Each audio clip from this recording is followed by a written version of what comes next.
الحمد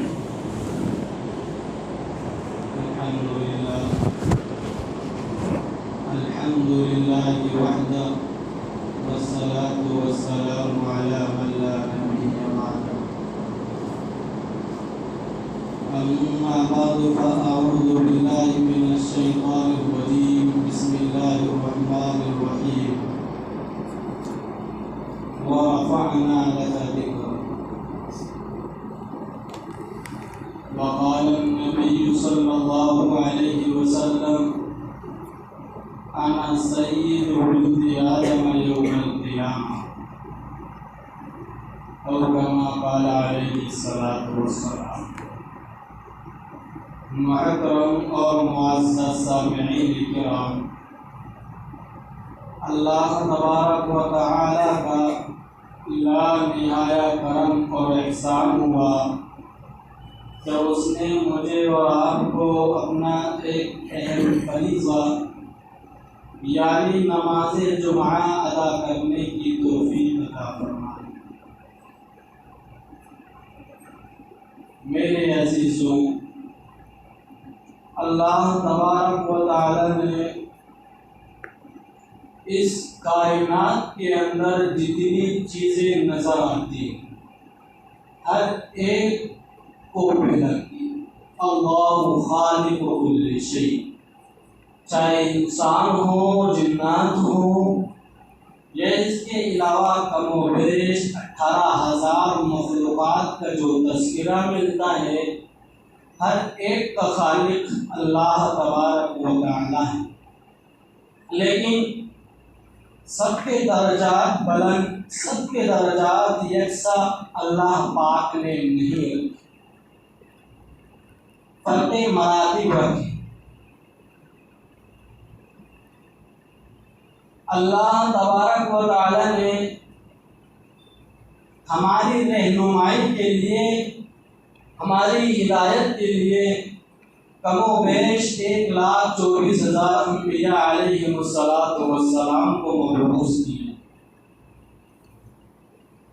کوئی قوم ایسی نہیں گزری کہ جس قوم کے اندر اللہ تبارک و تعالیٰ کی طرف سے ڈرانے والا نہ آیا۔ خود قرآن کریم کے اندر ہے وَإِن مِّنْ أُمَّةٍ إِلَّا خَلَا فِيهَا نَذِيرٌ۔ کوئی امت ایسی نہیں کہ جس امت کے اندر اللہ کی طرف سے ڈرانے والا نہ آیا۔ وَلِكُلِّ أُمَّةٍ رُسُلٌ، ہر امت کے لیے اللہ پاک نے ایک نبی بنا کر دیا تاکہ بچھڑے ہوئے انسانوں کو اللہ تبارک و تعالیٰ سے ملا دے۔ ان انبیاء علیہم السلام کے مقام و مرتبے یکساں نہیں بنائے اللہ تبارک و تعالیٰ۔ انبیاء کے اندر سب سے اعلیٰ، سب سے بلند مقام اگر کسی کا ہے تو وہ میرا نبی اور آپ کا نبی اور جملہ امت مسلمہ کا نبی جناب رسول اللہ صلی اللہ علیہ وسلم،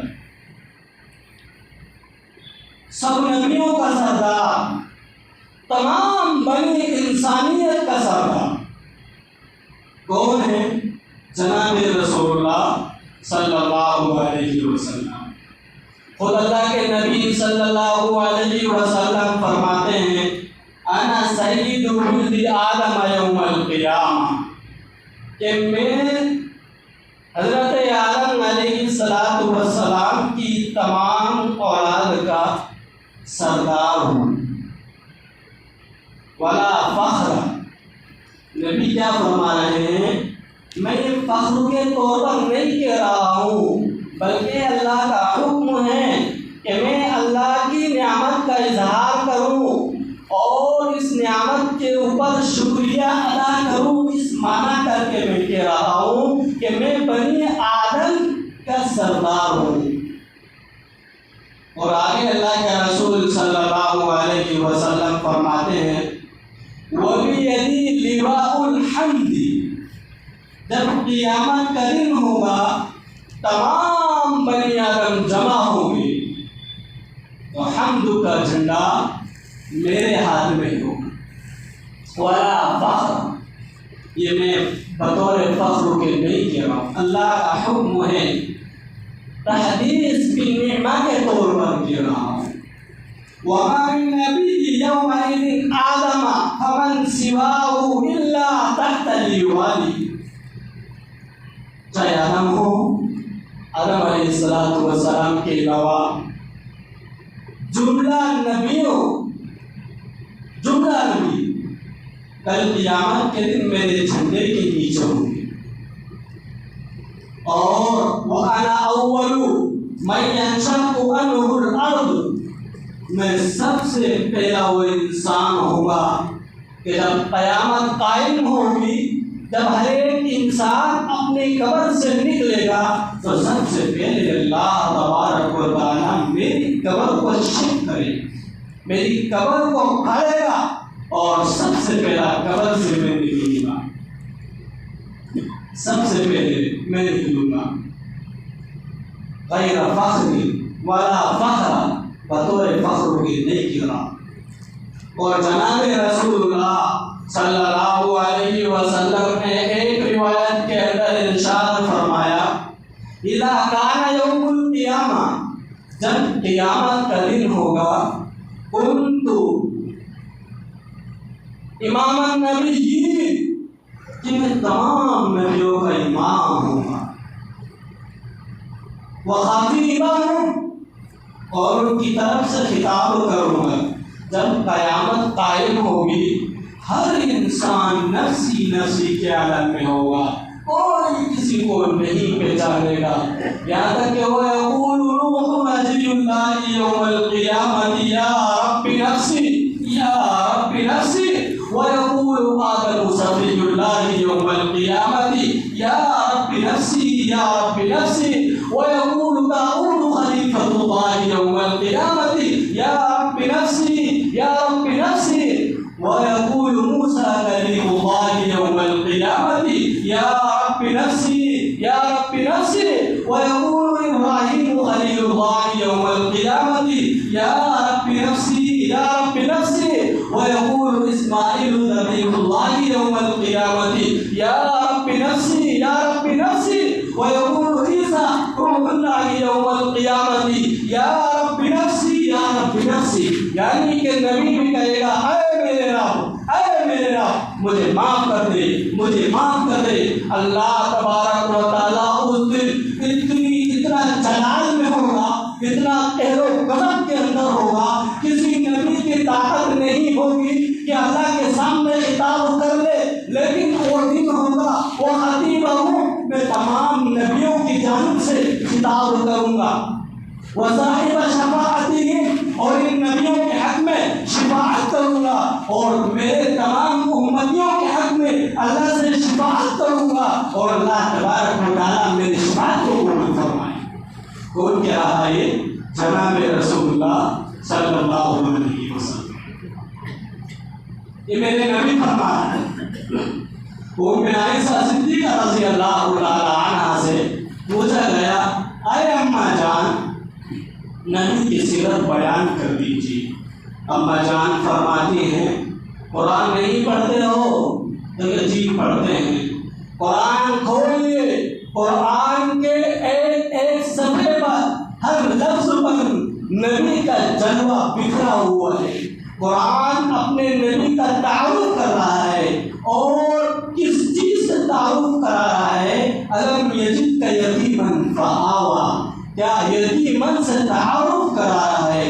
میرے نبی کے چہرے کی باری آئی تو قرآن کہتا ہے والضحیٰ، میرے نبی کے زلفوں کی باری آئی، قرآن کہتا ہے واللیل اذا یغشیٰ، میرے نبی کے دانتوں کی باری آئی، قرآن کہتا ہے یاسین، میرے نبی کی زبان کی باری آئی، قرآن کہتا ہے لا تحرک به لسانک لتعجل به، میرے نبی کے سینے کی باری آئی، قرآن کہتا ہے الم نشرح لک صدرک، میرے نبی کے ہاتھوں کی باری آئی، قرآن کہتا ہے وما رمیت اذ رمیت ولکن اللہ رمی، اور میرے نبی کی رحمت کی باری آئی تو قرآن کہتا ہے وَمَا أَرْسَلْنَاكَ إِلَّا رَحْمَةً لِلْعَالَمِينَ۔ میرے نبی کے شہر کی باری آئی تو قرآن کریم کہتا ہے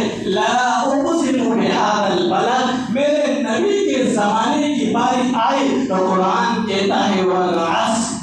میرے نبی کی ازواج مطہرات کی باری آئی اور ان کی بیٹیوں کی باری آئی تو قرآن کریم کہتا ہے یا ایھا النبی قل لازواجک وبناتک ونساء المؤمنین۔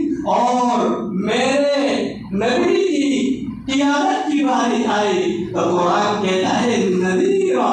میرے نبی کی دعوت کی باری آئی تو قرآن کریم کہتا ہے داعیا الی اللہ۔ میرے نبی کی خوشی کی باری آئی قرآن کہتا ہے مبشرہ مبشرہ۔ اور جب میرے نبی کے شاگردوں کی باری آئی تو قرآن کریم کہتا ہے اولئک ھم المفلحون۔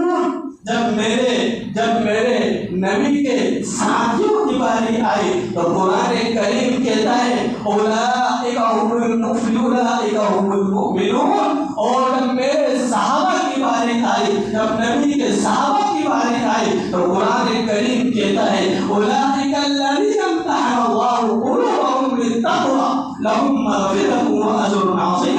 جب میرے نبی کی باری آئی تو قرآن کریم کہتا ہے وَرَفَعْنَا لَكَ ذِكْرَكَ۔ قرآن نہیں پڑھتے، قرآن کے ایک ایک لفظ کے اندر آپ کا جلوہ بکھرا پڑا ہے۔ قرآن تو پڑھیے آپ، قرآن تو پڑھیے۔ میرے نبی کی اخلاق کی جب باری آئی تو قرآن کہتا ہے اِنَّكَ لَعَلَىٰ خُلُقٍ عَظِيمٍ۔ دنیا کے اندر کون انسان ہے جو نبی کے اخلاق پر عمل کر لے؟ حضرت انس رضی اللہ تعالیٰ عنہ فرماتے ہیں جا رہے ہیں اور اس وقت آپ کے بدن کے اوپر جو چادر تھی وہ نجرانی چادر تھی۔ یمن کے علاقے کا ایک علاقہ ہے، یمن کے شہروں کا ایک علاقہ ہے نجران، اس کے اندر یہ چادریں تیار ہوا کرتی تھی، وہ پہن کے آپ جا رہے ہیں۔ ایک بدو ایک دیہاتی راستے میں ملا اور فرمانے لگا اے محمد، آپ کی چادر کو کھینچا اور اپنی طرف پکڑا یہاں تک کہ آپ علیہ السلام اس بدو کے سینے سے چل لگے۔ اس طرح اس دیہاتی نے پکڑ کے آپ کو کھینچا اور کہنے لگا کہ مجھے وہ مال دے جو تیرے پاس میں ہے، زکوٰۃ کا، صدقے کا، اگر قربان چاہیے۔ میرے نبی اور آپ کے نبی کی امت اس وقت اگر میں ہوتا اور آپ ہوتے اسی وقت اس کے تماچا مارتے تھے، لیکن میرے نبی خاموش رہے۔ حضرت انس فرماتے ہیں کہ آپ کے کان مبارک کے اوپر نشان آ گئے تھے، اس قدر اس دیہاتی نے پکڑ کے کھینچا، آپ نے چہرے انور کو سامنے کیا اور مسکرائے، فرمایا حضرت انس سے ان کو دلوا دینا، ان کو دلوا دینا۔ یہ اخلاق پیش کیا میرے نبی نے۔ میرے نبی کے چہرے کے بارے میں حضرت بارہ بن عازب رضی اللہ تعالیٰ عنہ بیان کرتے ہیں کہ لوگوں میں سب سے زیادہ حسین و خوبصورت سئل ابن براء بن عازب، ایک روایت میں حضرت بارہ سے پوچھا گیا اکان وجہ النبی صلی اللہ علیہ وسلم مثل السیف، کیا آپ کا چہرہ تلوار کی طرح نہ لمبا؟ لا بل مثل القمر، بلکہ آپ کا چہرے انور چاند کی طرح گولائی لیے ہوئے تھا، جس طرح چاند گولا ہوتا ہے اس طرح کا۔ حضرت ابو ہریرہ رضی اللہ تعالیٰ عنہ فرماتے ہیں ما رأیت شیئا احسن من رسول اللہ صلی اللہ علیہ وسلم، کہ میں نے اپنی آنکھوں سے آپ سے زیادہ کسی انسان کو نہیں دیکھا۔ کأن الشمس تجری فی وجہہ، گویا کہ سورج آپ کی چہرے انور کے اندر چمک رہا ہے، چہرے انور کے اندر چمک رہا ہے۔ اور حضرت عبیدہ بن محمد بن عمار بن یاسر روایت فرماتے ہیں اور فرماتے ہیں اس سے ایک لڑکی ہے، ان سے فرماتے ہیں ربیعہ، وہ روایت کرتی ہے، فرمانے لگے لی رسول اللہ صلی اللہ علیہ وسلم کہ اے ربیعہ میرے سامنے نبی کی سیرت بیان کر دیجیے۔ فرمانے لگی اے یا بنیا، کو دیکھ لیتا تیری آنکھوں سے تو ایسا محسوس کرتا گویا کہ سورج اپنی تمام تر تابانیوں کے ساتھ جلوہ کر رہے. یہ تھا میرے نبی کا چہرہ، یہ تھا میرے نبی کی خوبصورتی. اگر میں اتنے سے وقت میں چاہوں کہ نبی کو سیرت بیان کر دوں تو میرے عزیز بات کو ختم کرتا ہوں. اگر کوئی انسان نبی کو سیرت کو لکھنا چاہے اور دنیا کے اندر جتنے درخت ہیں سب کو قلم بنایا جائے اور دنیا کے اندر جتنے پانی کے تالاب ہیں، سمندر ہیں، ان کو روشنائی دی جائے، روشنائی بنائی جائے اور جتنے درخت ہیں ان درختوں کے اوپر جو پتے ہیں ان کو قلم بنایا جائے اور ایک کاتب نبی کی سیرت کو لکھے. یہ پتے ختم ہو سکتے ہیں اور یہ تالاب کے سمندر ختم ہو سکتے ہیں لیکن نبی کی سیرت ختم نہیں ہو سکتی. اللہ تبارک و تعالیٰ صحیح معنی میں مجھے آپ کو عمل کرنے کی توفیق عطا فرمائے. واخر دعوانا